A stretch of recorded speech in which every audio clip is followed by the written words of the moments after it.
My name's Angeloni, and I am an education officer at the State Library of Victoria, and I work in online education. So I look at I manage a website called Ergo, and I also run a blog for teacher librarians and teachers interested in technology and ideas. I worked in primary and secondary education, but was teaching at a primary school and finished up in a role and decided I wanted to do something different. And I actually was looking at training as a librarian, and I called the State Library and spoke to a librarian here about courses, and they actually mentioned, there might be some work coming up in the education area. You should speak to the manager there, because they were very small at that stage. This was quite a while back, and I was successful in obtaining a position and began running tours and workshops here for students. And then from there, I've been here for quite some time, and worked on a lot of different projects. Outside of just running tours and workshops, so working with exhibitions, working with web, working with external partners. It's been a really interesting kind of time, lots of opportunities. The first thing I do when I get in tends to be a drink of coffee. There are lots of lovely things about working. When I was teaching, I worked predominantly in the outer suburbs, like in Broadmeadows and Sunshine, and worked in a lot of really disadvantaged schools, so there often wasn't much of a coffee culture. So I relish the grabbing a coffee on my way to work, sitting down, and to be honest, I usually go through my email and I go through blog posts that I do research for. I research a lot of education and technology blogs for my work, so that's first cab off the ranks usually when I get into work in the mornings. I find it my favourite area of the collections has to be in heritage.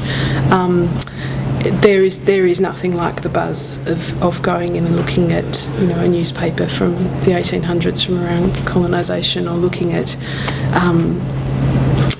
physical items or photographs from or paintings from the pictures collection. Or I still get a real buzz from manuscripts. I love the kinds of stories and the fact, and a lot of what you're trying to do with students is the best way to engage them is personal stories. You could argue that for pretty much anybody, and the Heritage Collection is full of physical and written material that just is so personal and so fascinating, and you just get to see inside someone's life, and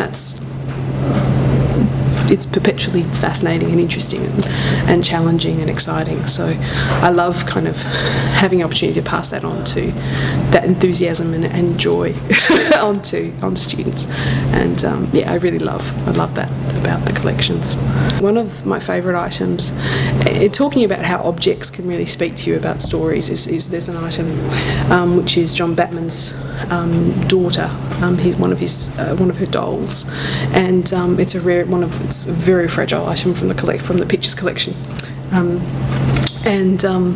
it's the story around John Batman, who was one of the founders of Melbourne, and his family. It's incredibly tragic. He has a very tragic tale of syphilis and early death, and his daughters being disowned and having no money, and his young son dying, and his wife running off with someone and getting murdered in Geelong. There's lots of fabulous, kind of crazy, I think it was Geelong, having a blank moment, but lots of fabulous, kind of sad, terrible and interesting elements to the story, and you just see this very worn, tired, beautiful doll, and it just speaks so much to me of this little girl and her tale of woe.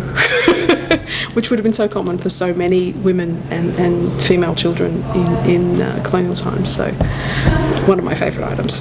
Like you say, I work at the State Library, and it's like, I was there the other day and it was amazing. Yes, people get very excited, which is a wonderful thing. It's a wonderful